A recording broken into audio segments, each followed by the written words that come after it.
สวัสดีตอนเช้าพี่น้องวันนี้กาหลังจากให้หน้าหาตาไปหึงพี่น้อง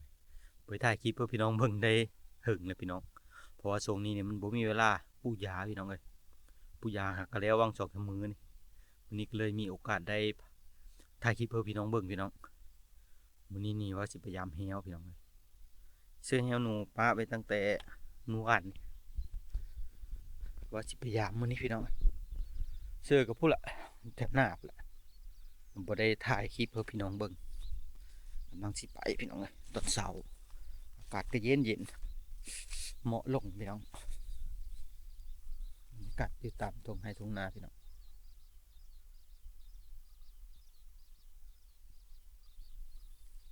กำลังย่างไป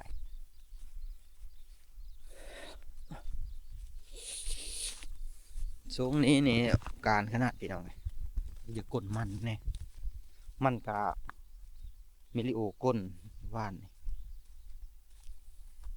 ศูนย์บ้านนั่นแหละยี่แล้วแหละศูนย์บ้านมันบอกกว้างยังศูนย์อยู่หน้าไปอยู่หน้ากับมันบ่งามพี่น้องปีนี้มันกับมันมีแต่หญ้าขาดว่าสิแล้วอยู่เนอะแล้วอยู่บ้านก็ถึงออกมาหน้าคนอยู่นะไปพยายามเฮลพี่น้องไปลุกน้ำเดียว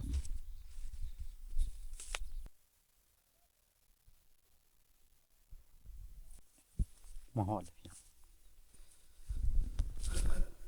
เมื่อวานซื้อไปหลายปันเนี่ยลงไปลงมาคือมันเป็นทางเก่าเลยไปซื้อหลาย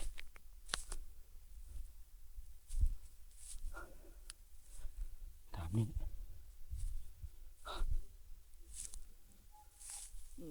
หลังนี้ก็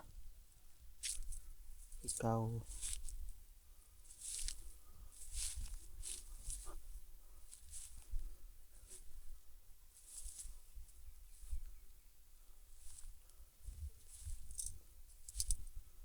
ทางมันหลายอยู่ทางมันนะเบิ่งซึ่งเป็นทางเก่า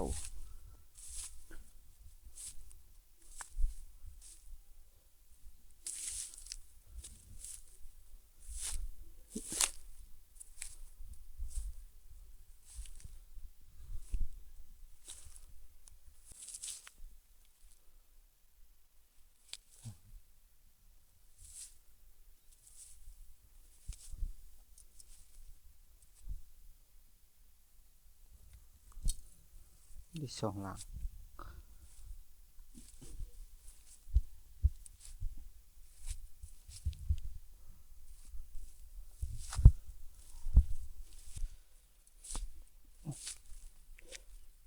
นี่ก็ทางมัน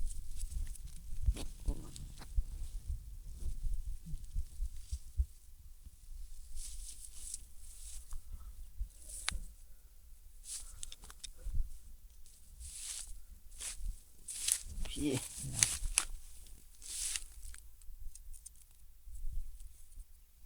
ก็คือเก่า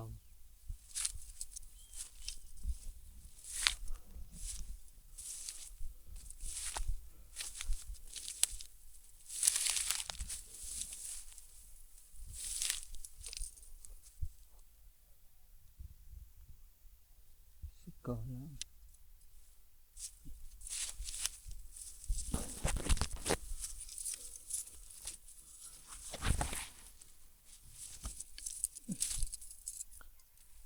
คือเก่าปกติ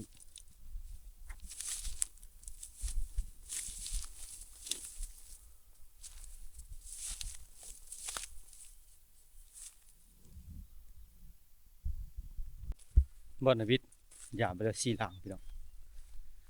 บ่มาบ่ติดแต่ให้ไปเบิ่งอีกสองบอนยังอีกสองบอน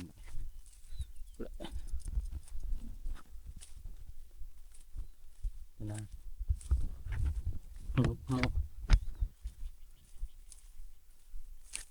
เบิ่งความหนาวพี่น้องจะเย็นหรือบ่เย็นอายปะเนาะ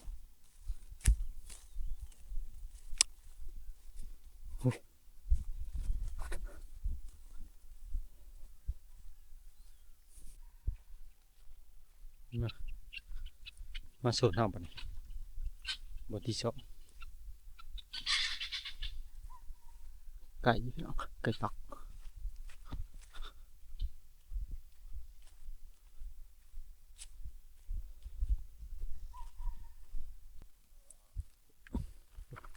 นี่ได้สูตรมันเท่ากัน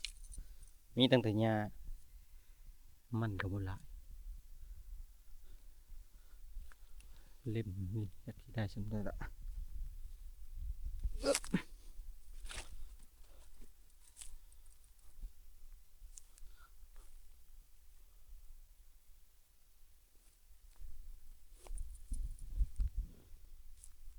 เป็นหญ้ายุบ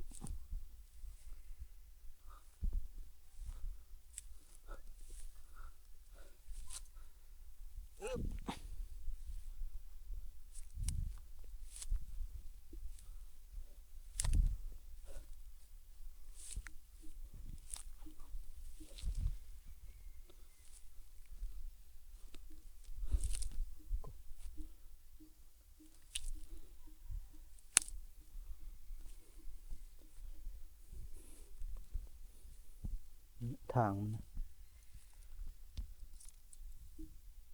คลอง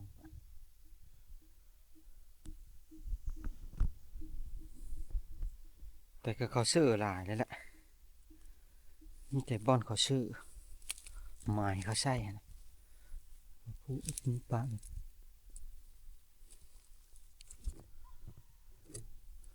มีอยู่มีเชื่อมันก็รัก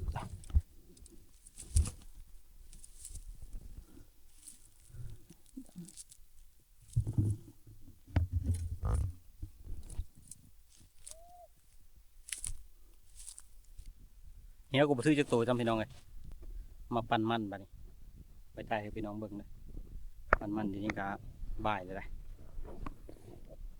มันเฮือนนั่นแหละประมาณ10ปลาย20ซอบนี่แหละมันดิบสิมาปั่นซินี่คลิปนี้ก็ต่อจากไปยามแฮวแหละพี่น้องบ่ได้ก็เลยไปถ่ายให้พี่น้องเบิ่งปั่นมันบัด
ร้อยแล้วพี่น้อง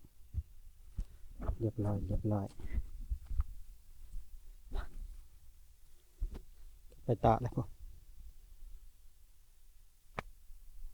ตัวนี้เก่าๆอัน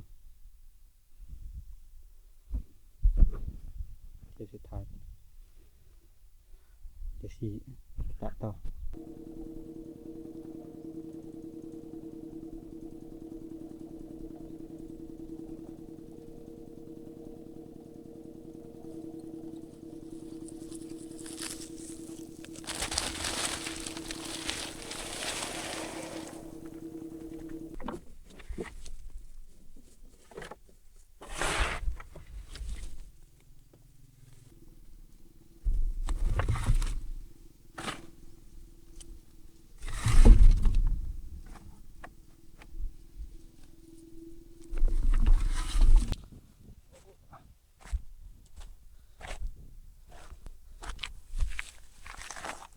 ย้ายบัด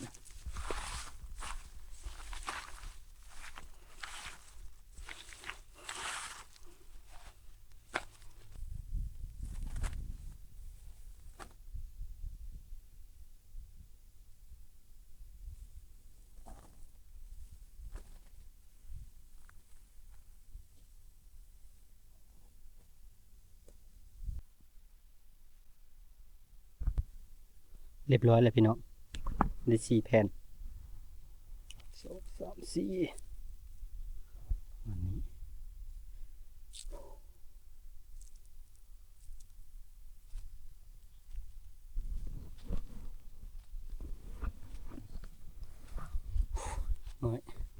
เมื่อเทบุตรบัน